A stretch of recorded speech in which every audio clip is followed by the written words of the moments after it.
The people who go around talking about I'm fucking my daughter and stuff like that, you know, is that okay? Oh, it's because they're black like me, so they can call me Coon, Sambo, and any other name that they'd like. Oh, what about the black guy who came up to me and he punched me, as they say, punched me in the face? Has that guy ever been arrested? Have they looked for that guy? Was there an APB out for that guy?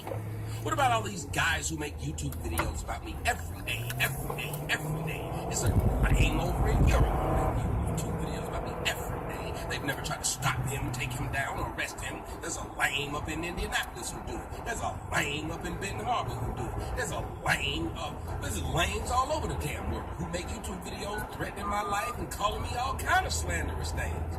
It's okay because they's black.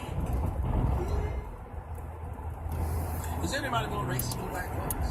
What about the black guy who walked up to the white guys in the MAGA hats?